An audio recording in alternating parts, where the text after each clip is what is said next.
During the Wii era, there wasn't many mature titles available, but those that were released have gained a cult following over the years, from Red Steel 2 to Mad World, but arguably the biggest mature titles that were released on the Wii was No More Heroes and its sequel, Desperate Struggle, which introduced the world to Travis Touchdown. The assassin with attitude gained a load of followers due to his sense of humour and the game's brilliant fighting mechanics. After 2010's Desperate Struggle, the series went quiet until 2017 with the release of the Switch that saw the announcement of the spin-off Travis Strikes Again, which released in 2019 to mixed and disappointing reviews. But hopes were high for the series to eventually return with a third game, and here we are with No More Heroes 3. It's finally here, and after all these years, does it live up to the hype? Let's find out.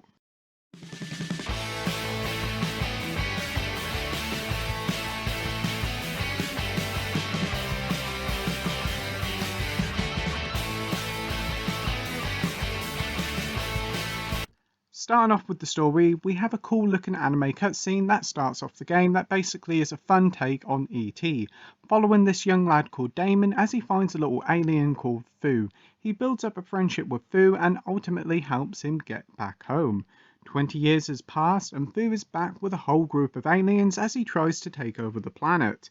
Enter Travis Touchdown, who soon ends up in another assassination ranking, but this time with these aliens, trying to beat them and ultimately save the planet. It's a straightforward tale, but it's the sharp writing and the off-the-wall humour that makes for the story to be so enjoyable.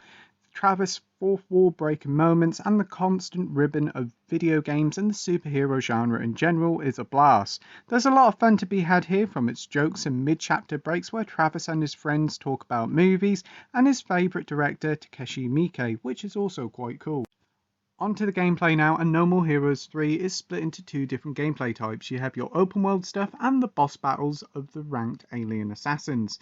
The majority of your time be spent in the game's open world, which is spread throughout several smaller locations. They're bigger than hub worlds, but not as big as your typical open world, so it's decent mid-size. Most of the stuff that is housed in these areas are combat challenges and mini games to complete, so you can earn enough money to move on to the next boss fight. The mini-games are fairly standard stuff and contain a mix of mowing the lawn, collecting rubbish from a river, and races to name but a few. They're rather basic stuff that can kind of feel quite repetitive later on due to having to replay these missions so many times to gain more money.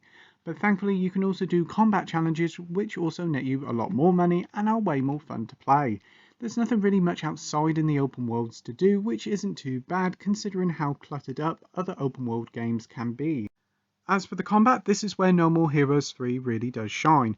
Feeling fast and frenetic, the combat is a blast. You can play it either with buttons or with the series' iconic motion controls, with that same great suggestive movement to recharge your beam katana. The combat consists of light and heavy attacks, combos, special moves and dodges to name but a few, and it does work incredibly well, and it's so much fun getting into each combat encounter. Boss battles now, and this is where No More Heroes 3 feels really more comfortable.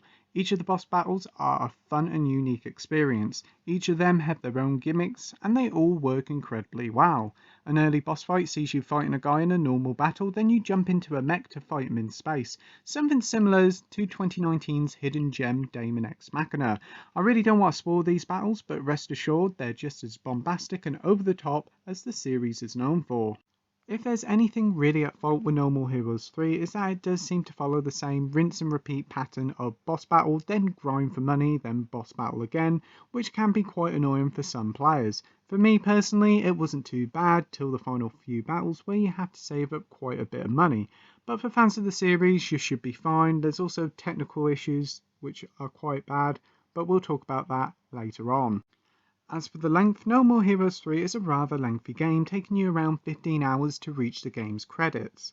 Each of the game's ranked assassins are split into chapters, and they all have their own opening and closing credits, which feels like an ode to the streaming culture of today.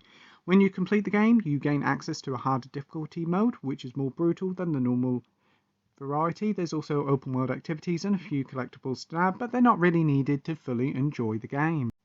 Onto the presentation side of things now, and No More Heroes has always had a special art style that has always stood out on the Wii, with this cel shaded art style that actually still stands up really well to this day. And with No More Heroes 3 and the extra power of the Switch, we have a pretty decent looking title here. The game's majority sticks with the same great cel shaded looking art style, but it does change up the art style during the game's many different zany cutscenes. While stock the game looks striking, especially during the combat encounters. This is mainly due to the high resolution, but whilst in handheld play, the visuals do tend to look a bit muddy and fuzzy, especially in open world sections. The game's real presentational issues are with the open world. During combat sections, the game runs at a near 60 FPS, and it's great, but when the game goes into its open world section, the frame rate is cut in half to 30, which would have been fine, but it constantly chugs to 20 FPS, and the game can be quite off-putting for some. It's nowhere near as bad as Deadly Premonition 2, for example, but hopefully future updates will improve performance. Conclusion time now, and it's great to see Travis making his return in No More Heroes 3, a game that is bombastic, over the top, and an utter thrill ride. It's a game that will shock and entertain you for many hours. With a very fun storyline and hilarious script, it's a game with plenty of charm. The combat and boss battles are where it's all at, delivering some of the best action combat and boss battles on the system. The open world stuff may be a bit bland for some with the repetitive minigames, and the technical issues are certainly disappointing, especially in the open world, but what we do have here is such a fun title and another top Switch exclusive, so with that I'm giving No More Heroes 3 an 8 out of 10 with the title of great. As always, thank you for watching my review. I hope you enjoyed it. If you could like and subscribe, that would be totally awesome. And as always, till next time, happy gaming. Bye.